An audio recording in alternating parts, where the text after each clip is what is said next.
What's up, guys? This week we break down that rather disappointing result in Houston, and we talk about how we think some of the mistakes that we saw could get fixed. But also, we preview that first match at the Benz. At least they get to play in front of us because we know we're going to support the hell out of those boys. Exactly. We break down that match against DC United. All that and more coming up.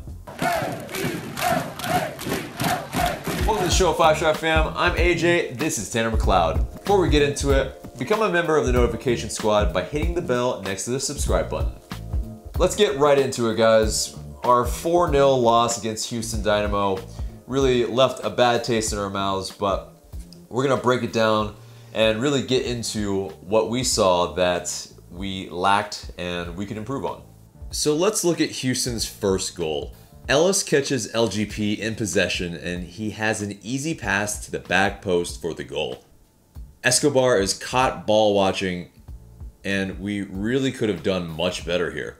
LGP doesn't know his positioning, first off, so he's trying to hold off a ball hoping that, Brad Guzan's gonna come and gather it. The problem with that is that he's a lot farther away from goal than he thinks, and he just kind of gets physically bodied off the ball. Now, my issue at this if we can freeze it right here, is that you have Lorinowitz knows that he's got a striker coming in at the front post. Escobar doesn't even do anything to look to see if he has anyone at the back post. Right. He just kind of lets him stay there. And he doesn't realize he's there until he's already making a run towards the ball. So, in my opinion, this goal is easily preventable if Escobar has a sense of, where he is and where players should be coming in. If you're playing fullback here, you have to expect that someone's going to be running onto that back post. That's elementary. You Sure. always have someone trying to make that run. Yeah. And he completely loses his marker and just falls all over himself and has no idea what happens. And, this is a goal that, in my opinion, should not happen. It doesn't help that... It's not all on Escobar either, No. though. It's LGP loses possession. When we were watching this live, essentially, we could see this goal from a mile away. Essentially, LGP probably should have cleared it. Just for safety, really put it into the stands. But he dwells on it, gets caught in possession, and then that's when the trouble starts, is the guys aren't tracking back quickly enough and marking the players that they should be. And unfortunately, that's not the first time we'll see that happen in this game. And here we have Nagby. It's a ball right into Tito where he had no space to be able to play it, and yeah, we 1-2 touches and they're away. The problem here is that Atlanta United last season, a lot of their attacks are based on width. Right here you have 1, 2, 3, 4, 5, 6, 7 players within the penalty box basically of each other. Now, the problems here, and there's so many of them. You have Almiron, who's drifted into the number 10 position, which he's used to playing. If he's supposed to be playing on the left, he should be out wide, with Greg Garza giving him the option to overlap, stretching this back line. You have Julian Gressel, who is honestly the farthest forward on the right, even though he should be the one occupying the space here in the middle. Mm-hmm. You also have Tito Villalba, who's tucked in within, feet of Julian Gressel, enabling these guys to basically mark 4 of our players, or 5 of our players, including Escobar, without having to worry about a lot of space. Mm-hmm. Escobar, I'm not even sure what he's doing here. He's basically playing as a central midfielder when he should be out wide, occupying the space, making the winger come outside and give more space to these guys. Our players strive on making guys miss by getting into open spaces. Mm-hmm. This does not suit Atlanta United's style of play at all by playing this narrow. And the problem with playing this narrow and having poor tactical discipline, on Escobar's part at least, is that it leaves you open to get cut open very, very quickly. And look at this, 1-2 passes and you have a one-on-one with the striker onto LGP. And LGP does a great job here, at least forcing a tough angle for the Houston striker. Now, another problem with this, last year, Carlos Carmona would have been marking the guy that played the second ball. Mm-hmm. In this situation, McCann is nowhere to be seen. And another thing last year that would have been happening is you would have Lorinowitz sliding into the middle of where that ball was played.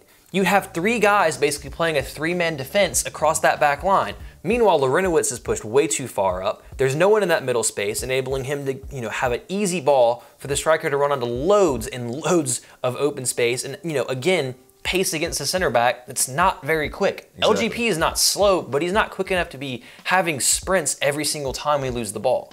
And then the problem with that is obviously they didn't score off that attack, Right. but the ensuing, set piece, and there's, again, just so much wrong with this set piece. Just to start off with, you can see that they're going to have a short corner with the guy with no one marking him. Yep. And I mean, we can just watch it from there. And yeah, and that easily, it's a goal. It further exposes our problems last year with defending set pieces, especially with a little bit of a height problem that we have, or just in general, winning balls in the air. I think it's more so in this scenario, someone missed their defensive assignment. Really crucial. Essentially, Nagbe should have come out to mark the guy on the short corner. Yeah, I mean, and that comes down to not only just, training, to defend set pieces, but it also comes from, in my opinion, a lack of vocal leadership. No one really calling out who needs to be marked, because Nagbe just walks on in and, it is his fault, but it's also not his fault in that he wasn't even looking at the guy. Someone should have told him, hey, there's a guy at the top of the 18. Mm-hmm. And, everyone loves how Atlanta United plays short corners, but in this case, it's a short corner played to perfection. I mean, at multiple points in this set piece, you have either one guy being marked by two people or, no one marking three people. At the end of this play, when it comes in, you have Lorenowitz, who he's trying his best. He can't get goal side. He's marking two guys. And you have, the funny thing is even if Guzan saves this, if he saves it back into play, the guy on the back post is going to score because McCann's playing him on side and he has a free run in. Yep. I mean, McCann lets a guy just run absolutely free.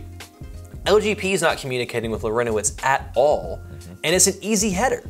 And again, that's something that can be corrected by training and communication between the guys. And it's just poor and lazy defense. Another thing that we were talking about is the second that corner gets played short, they have to step up. Yep. They have to bring that line up so that maybe this guy gets caught offside. Yeah. The moment that happens, they should have been rushing forward, and they didn't. That is the crux of it. I think it begins with that, because none of them would be onside if that were the case. So, and let's get into the third goal that Houston scores. It's just a bunch of guys in the same space where we're not really sure who they're marking. Yeah, you have about four guys not marking anyone in particular here. Now, obviously the first candidate that's going to get called out here is going to be Escobar, because it looks like he maybe tries to play an offside trap, which the only way you're going to do that is if the entire defensive line is moving together, which they're not. There was no communication. There was no communication whatsoever. But I will give him credit. He does catch back up and make a really good tackle for sure to prevent that guy from having a shot. The problem here is the second that ball gets played through, Lorenowitz stops playing. He just starts ball watching. McCann is just as guilty of it here. I mean, he stops playing and just watches his man run past him, so he easily puts away the rebound. I mean, it's lazy defending, it's no communication, and it's just frustrating to watch because this is so preventable. I mean, you have, at the beginning of this play, you have 1, 2, 3 guys marking basically one guy. LGP and McCann are doing nothing in particular. Obviously, Escobar gets caught in the play, ball watching again, but makes a good play, and it's just, there's no effort there from anyone defending. And if you're gonna defend, you have to put forth effort because, yes, Atlanta United are a very high octane team, but you have to defend at some point as well. And if you're gonna defend like this, you have to take your chances, which is something that they didn't do at any point in time during the game. Yeah, essentially, in preseason, we showed that we weren't clinical at all, and it reared its ugly head in this match where we just couldn't put any balls in the back of the net again. I mean, and it was the best players as well. I mean, Almiron misses an open net. It was a brilliant build-up, something that we saw all last season. I mean, brilliant chip ball. Well. Yeah, brilliant chip ball over the top to Joseph. Joseph plays it square right across to Miggy.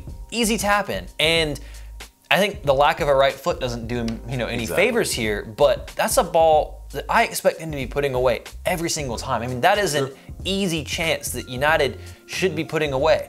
And I mean, that changes the game. It makes the game 3-1 in the first half, and it's like, okay, there's some doubt there. Right. And it's just frustrating. It definitely affects him on the ensuing, when he gets a penalty through a chance that Joseph Martinez wins in the box.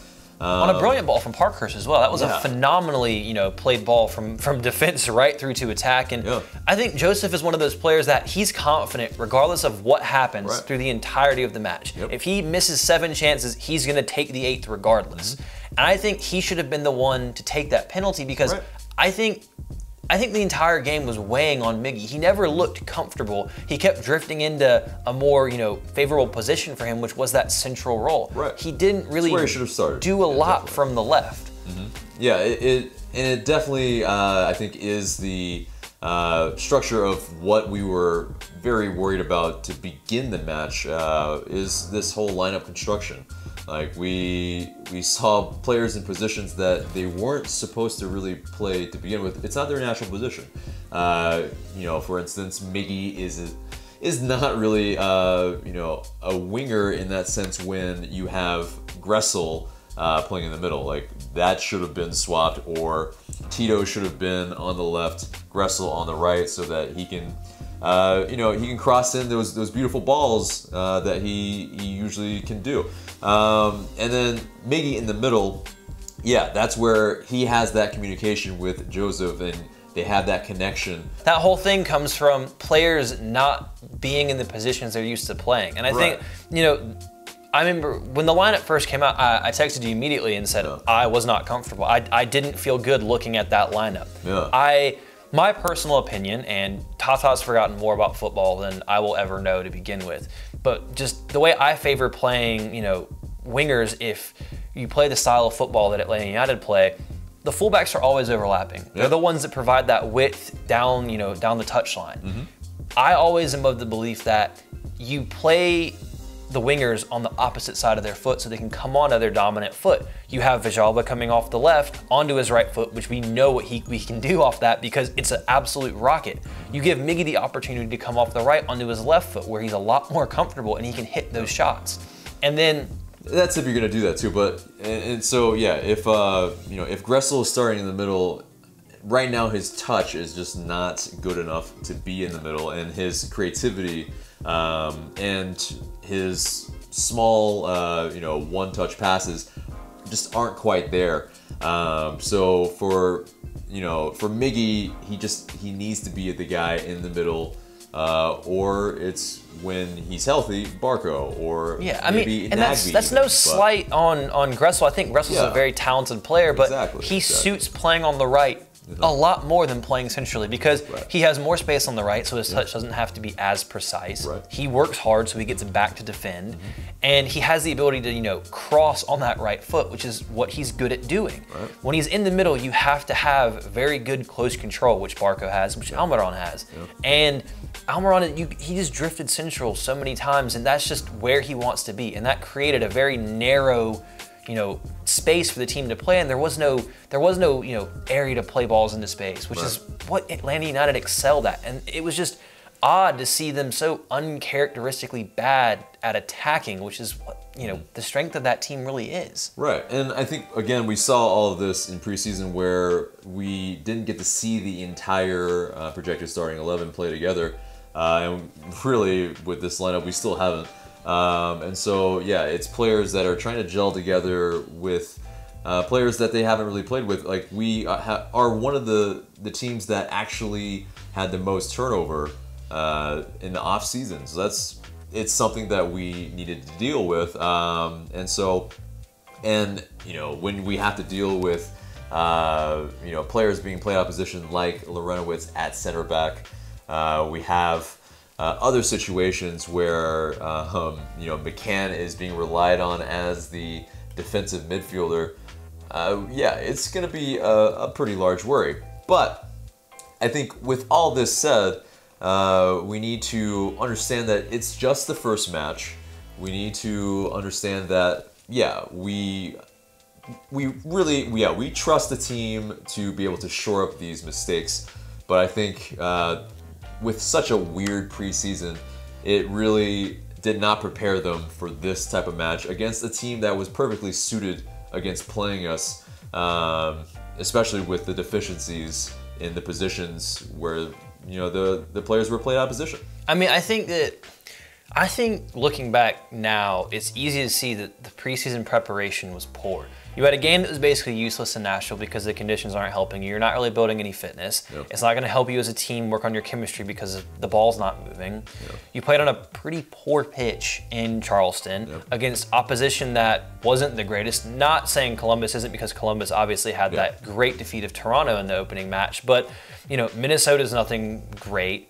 Charleston Battery, nothing great. And you didn't have your players that needed to be playing together. Right. And you know, you could see then that they weren't very clinical. And I think that they maybe could have tried to play more games, or maybe tried to play better games, maybe not go to Charleston next season. I mean, but I think the other thing that this shows is that, and we've talked about this before, is there's a very, very apparent lack of depth in both central midfield, especially at that holding position, and at center back. Right, and especially if we have to play our starting 6 as our starting center back. That's just where, you know, you're pulling one deficiency and pulling it into another. Yeah, and so going forward, it's, you know, LGP got a little bit of an injury here. It was reported as a right hip contusion, which is a lingering type of injury. That's something that may go on for a couple months. So we have no idea, like, how healthy he's going to be going forward. And if that means Lorenowitz and Parkhurst next to each other, yeah, it's going to be very worrisome. I think that has to, if that's your center back pairing, you have to completely change the way that you play. And by that I mean, you have to be a lot more conservative with how far you push the fullbacks forward, because they're going to get exposed for pace over and over again, like we saw against Houston. I understand that Escobar and Garza, their first instinct is always to attack, always to overlap. But the problem with that is, unless you have a reliable 6, which McCann isn't, to shield that back four and to prevent, you know, to stop attacks before they even start, you're going to see a lot of those foot races, and it's going to have the same results, and it's going to see a lot of goals being scored against Atlanta United. Yeah, and I think it's this, though. I mean, it's not that Lorenowitz isn't a reliable 6, it's that he's being asked too much in the absence of a player that left, maybe, and in that sense where he has to do more than he really is capable of. Right. Well, I mean, he has no protection is really what I'm getting at, is that last season, you know, there was a lot more of a defensive foundation in that team, because you had Lorenowitz that was dropping into basically a back 3 when United were in possession. And you had Carmona, who was basically running around breaking up the play of, you know, he prevented the defense from linking with the attack for the opposition. And United hasn't replaced that. And McCann isn't the player to do that. He doesn't have the tactical discipline. He doesn't have the positional knowledge to play that position. He doesn't have the speed, and he's not as quick into the tackle as Carmona was. And obviously, you're not going to get him back, so you need to move. We need to move on from that. But we need to find someone who is at least a decent replacement. And I don't even think, in my opinion, that Lorenowitz is that replacement, even when LGP and Parkhurst are fit, because Lorenowitz wasn't doing that last season. Lorenowitz was dropping into defense and basically closing up that middle gap that you saw that ball played through that set up the second goal. That was where he would be. And you would have Carmona running around breaking up the play. Nagbe, his first intention is to get forward. And if you're going to have that and play a double pivot where one of those guys is always going forward, you have to have a very hardworking, very smart 6. And I think that's something that Atlanta United are lacking in a big way right now. And so I think going forward, we cannot play the same way, like you were saying. And so we have to play it to the players that we have. And so if these are the players that we have to really be slightly more pragmatic and, you know, hit them more on the counter, since we are very dangerous on the counter as well. So we're, you know, our top 4 or our forwards essentially are some of the quickest guys in the league. Like, that's not going to be a problem. We're going to be able to score goals. I think we just need to find that balance. And so, you know, the entire team does not need to push up all at once. You know, yeah, we just need to find that balance. But I think we'll be all right. But, you know, hopefully they learn these lessons and they're able to shore up the things that we want them to, so that we, you know, we can live up to the expectations that we all have of them. Yeah, I mean, I think that thing that's important. I think teams will play different, especially when we're playing at home, because when we're playing at home, the fullbacks can afford to push up more because I think teams will be defending deeper as a whole. So you maybe not have that space that, you know, Escobar was vacating be wide open. Right. However, I think that last season what was interesting is Walks was a lot more disciplined at playing right back. He wouldn't push forward all the time. Right. He would keep that level of discipline. And the same thing when McCann would play left back. He would overlap, but not all the time. Right. He would still be there to occupy that space, so there wasn't acres and acres of green for attackers to run onto and isolate our defenders. So I think, you know, Escobar, he has a very, you know, high ceiling. We see the potential there, especially going forward. And as we highlighted when we were looking at some of the goals and some of the clips from that Houston game, his defensive discipline is quite poor. But I think that also comes from a lack of playing time in the preseason and a lack of playing with the players that he's going to be paired with week in and week out. Right. Yeah, and it's also, I mean, under the tutelage of Tata, I think we'll shore up more of these things. It's just, some of these players just got in. They've been playing.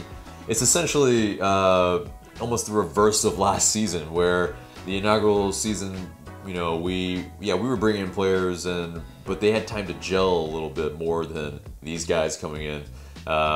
It's like, really, they're just almost an entirely new team in some respects, and so you know, you have only a month for them to actually really gain rapport. So. I think another thing you can chalk this up to is a bad day at the office, because everything that we've just broke down and talked about, you know that Tata they're gonna break it down in a film session and be like, this is wrong, this is wrong, this is wrong. Right. So ideally, what you want from a top class manager, which I think we all can agree Tata is one, is that he will look at what happened, he will say this is a problem, and he will use it as a teaching moment for Escobar, for Garza, for Nagbe in a new system, for McCann, or for whoever's gonna come into that position to say, hey, this is how we have to play. And I think he'll probably abandon the idea of playing Miggy on the left and Gressel in the middle. I think something else is interesting to me is that, especially once that game got away, and I think the LGP sub due to the injury had something to do with it. Yeah. I would have liked to see Carlton come in and play that 10. Definitely, yeah. I think you know, that was the difference, was that when you have to make a substitution early, then you know the chances of bringing in a creative player after that, their goal was to lob it forward with a big meaty forehead to get on the back end of it. And so, you know, I understand why Vasquez later on was brought in, because you had the other type of similar players already on the pitch that can create, but it's a matter of who do you have in the box. So, we all would have loved to see Carlton start, I think. I don't think that was ever on the cards though, just because of experience. Exactly, experience on the road. He's just, I think we all knew that Tata was probably going to use Gressel. It was just a matter of where, and where was the shocking part, where once we saw it, it was just, we all shook our heads. But that is how it goes. It's one bad game. I think, we all expect this team to still do some really, really great things this year. So it's not like, again, we lost the first game last year, but yes, we showed a lot more promise in that first game. It was also at home, which was a big difference as well. Yeah, and so, there's differences, obviously, but, the expectations, I think, are still the same. It's, you look around the league, you have Toronto also losing. They're the trouble winners. They're guys that they were not blown out, but they also got shocked a little bit. So it's just them's the breaks, like it's just how it goes. And we got to salute our traveling fans out there. They went all the way to Houston Dynamo's stadium, and they were probably a little bit louder than the rest of the stadium. They packed in our section, and they you know, they showed how to do an away day. I think the biggest thing in MLS, it's difficult to do an away day because cities are so far apart. You have to pretty much fly everywhere you go. And the fact that almost, well, I think over 200 Atlanta United supporters made that trip, and they were as loud, as proud as they could be while seeing, you know, their team get absolutely demolished. Right. That's awesome to see. There's not really an away culture with the exception of maybe, you know, the Cascadia Cup in the Northwest because they're not too far away from each other, and probably in LA with the Galaxy and LAFC. And the East a little bit. And maybe like the Northeast. It's difficult to get back and forth and have a true away day.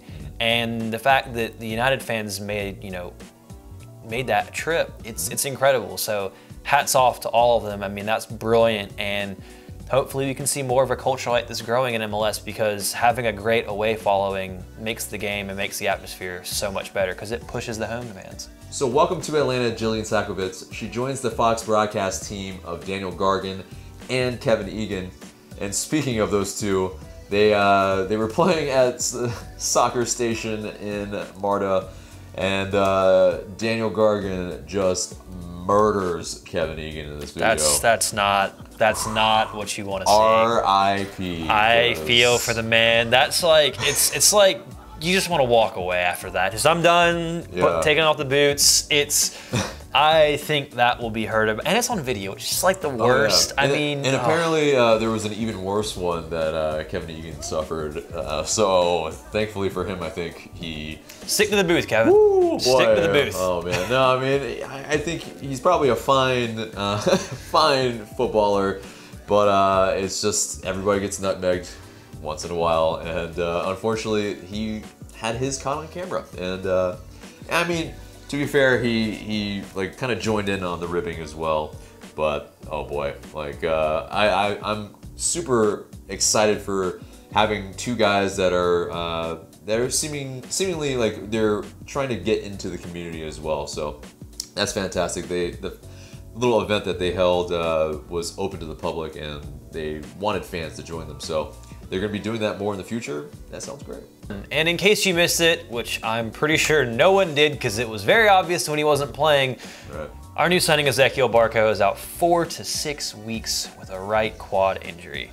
Yeah. That is frustrating. It is, but you know, it's a time frame that really also we have no idea if it's a 4 weeks to 6 weeks that he's ready to play, or if it's 4 to 6 weeks that he's going to start beginning kicking a ball. But I think with a right quad strain, also another lingering type of injury, but maybe it's just also precautionary. So they give him a little bit of a break, and he'll be able to. Unfortunately, he has to reset his whole preseason again. But I think you know, he'll be even more itching and raring to go. But a player like Andrew Carleton should probably get a little bit more of a look as well, and I think that might happen at home against DC United. But you know, I really hope that this kid gets to see more of a chance out there on the pitch, because yeah, he had a brilliant preseason, and you know, I think we saw in this previous match that we sorely needed somebody to be able to man that wing and create.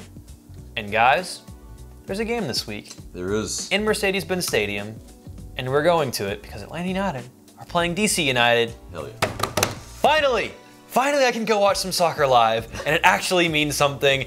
I'm so excited. Yeah, you haven't been able to go on the away days, so you're. It was preseason. I don't care. I'm so excited. Even though we absolutely just got thrashed, I don't care. I'm ready to watch them because I know full house, at least I think it will be, and I hope everyone still comes out. I hope they open the roof. That'd be even dope. You know, even cooler.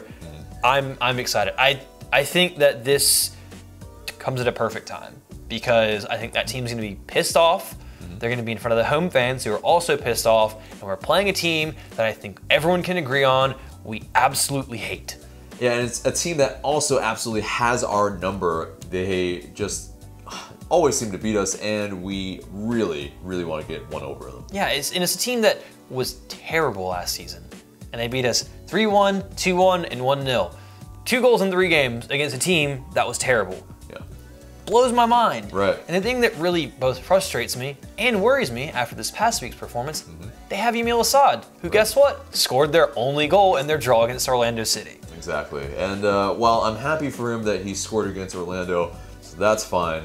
But yeah, he seems to have a knack for the, you know, the moment. So that's good on him. I hope he does not have a moment at the Benz. Yeah.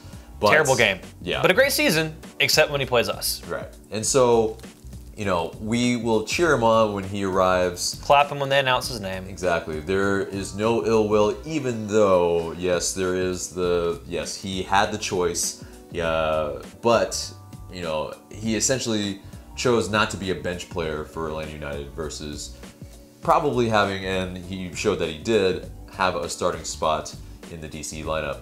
So, you know, again, don't blame him. Would be happy to see him. And hopefully every single time he kicks the ball, it goes out of play.